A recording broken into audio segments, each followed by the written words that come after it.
I, on the other hand, did not date seriously until I was in my junior year. When I met my wife, she was a freshman, and we hit it off instantly.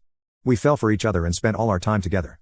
This strained my relationship with Bree, as I would generally hang out with my wife instead of her, and that was the time we slowly started drifting apart. After college, I moved to a different town for my job, and Bree and I occasionally messaged each other, but nothing beyond that. She attended my wedding, and that was the last time I saw her. We kept in touch, but mostly by commenting on each other's pictures or keeping each other updated on significant life events. She did reach out to me when my wife passed away, and we talked for a bit on the phone.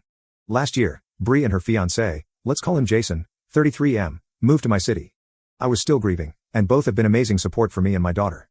My daughter loves dancing, and Bree helped me enroll her in dancing and gymnastics classes and sometimes takes her to them.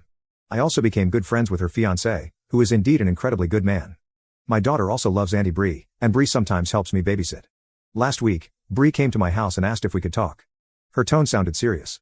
She told me that over the last few months, she feels like she has started to develop feelings for me and is not sure anymore if she wants to go ahead with the wedding, and she felt I also had started developing feelings for her. I told her that I was not ready for any kind of relationship before getting my mental health in check, which I'm regularly seeing a therapist for, and she tried to convince me that she loved me, we are soulmates, and she felt that we were meant to be together. Despite that, I just do not have the same feelings for her. I love her as a friend, but nothing beyond that. We were both emotional, but she said she was glad we talked about this, and she left after that. She called me that night and told me not to talk to anyone about our conversation. I thought a lot about it, and I decided that I would not tell Jason, as I feel it's their relationship, and I do not have the right to ruin their moment if Bree decides to go ahead with a wedding, but I feel guilty that her fiancé does not know anything about this and is going into a marriage where Bree might not be fully ready for it. It's been eating at me. Am I wrong for not telling her fiancé about our conversation?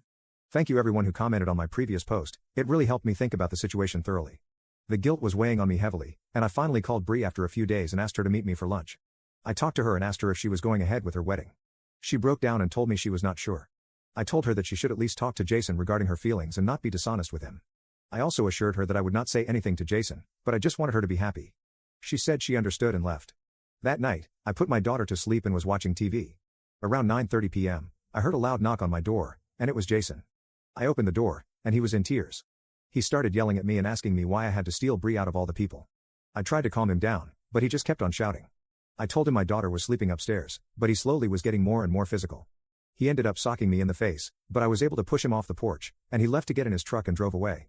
I immediately called Bree, and she was crying and did not sound well on the phone. She told me that she could not marry Jason because of her feelings for me, and I was scared for her after what just happened with Jason, so I told her to gather some clothes and get out of the house. She did that and came to my place, and I consoled her for almost 2 hours before she fell asleep.